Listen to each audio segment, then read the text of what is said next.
రాత్రి మొయినాబాద్ మండలంలో Bakaram village limits లో సంజనా ఫామ్ హౌస్ అని ఉంది. ఇప్పుడు ఇది చూస్తున్నది. దీంట్లో ఇల్లీగల్ యాక్టివిటీస్ జరుగుతున్నాయని చెప్పి ఇన్ఫర్మేషన్ రావటం, అప్పుడు రాజేంద్ర నగర్ జోనల్ ఫోర్స్ కొంత మొబిలైజ్ చేసి ఎస్ఓటీతో సహకారంతో ఇక్కడికి వచ్చి రైడ్ చేయడం జరిగింది. దీంట్లో ఇక్కడికి వచ్చిన తర్వాత మొత్తం 51 మెంబర్స్ ఉన్నారు. దాంట్లో 37 మెంబర్స్ ఉమెన్ ఉన్నారు, 14 మేల్ ఉన్నారు.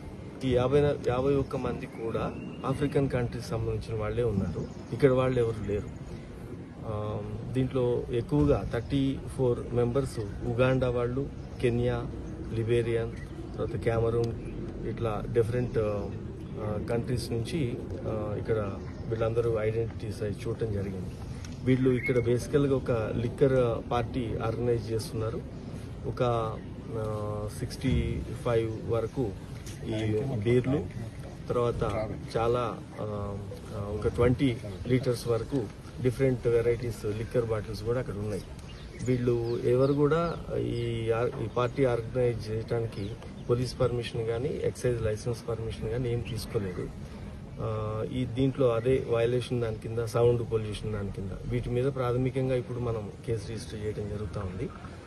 ఇప్పుడు ఇమిగ్రేషన్ వాళ్ళకి వీళ్ళందరూ కూడా అదర్ కంట్రీస్ వాళ్ళు కాబట్టి ఇమిగ్రేషన్ ఆఫీసర్స్తో కూడా ఈ ఇన్ఫర్మేషన్ షేర్ చేసుకోవటం, అది చెకింగ్ జరుగుతూ ఉంది. ఎవరు జెన్యూన్ ఉన్నారు, ఎవరు జెన్యూన్ కాదు, ఎవరు ఓవర్ స్టేయింగ్ ఎవరైనా ఉన్నారా వీళ్ళందరూ. దీంట్లో ఒక 12 మంది డిఫరెంట్ యూనివర్సిటీలో సంబంధించిన స్టూడెంట్స్ కూడా ఉన్నారు. ఇది చెక్ అయిన తర్వాత వాళ్ళ ఎఫ్ఆర్ఆర్ఓ సంబంధించిన వాళ్ళ రూల్స్ ప్రకారం దీనికి యాక్షన్ ఏ విధంగా ఉంటుందో వాళ్ళకి ఎగనెస్ట్ గానేమో ఆ విధంగా ఉంటుంది.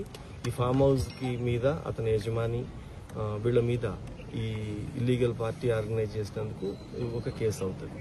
తర్వాత వీళ్ళు ఈ లిక్కరు, తర్వాత హుక్కా, ఇదంతా ఏది ఉందో అది సీజ్ చేయడం జరిగింది.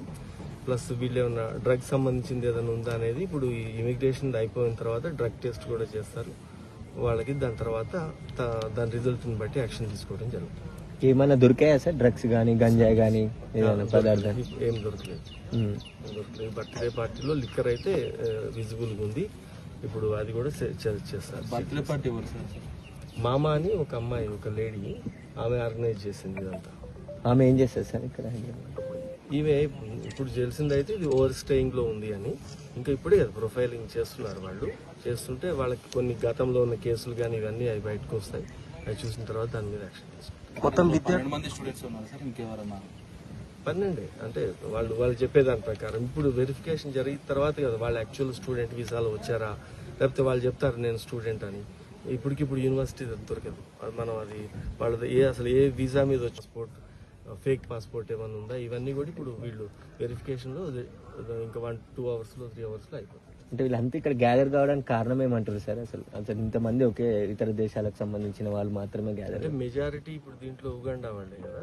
వీళ్ళందరూ ఒక నెట్వర్కింగ్ ఎలాగో వాట్సాప్ గ్రూప్ లో ఉన్నారు. ఇదేమో ఆన్లైన్ లో బుక్ చేయడం జరిగింది పార్టీ చేయడానికి అనే బహానా మీద ఇప్పుడు వచ్చారు. మనం అది ప్రొఫైల్ చేసిన తర్వాత తెలుస్తుంది. Okay sir.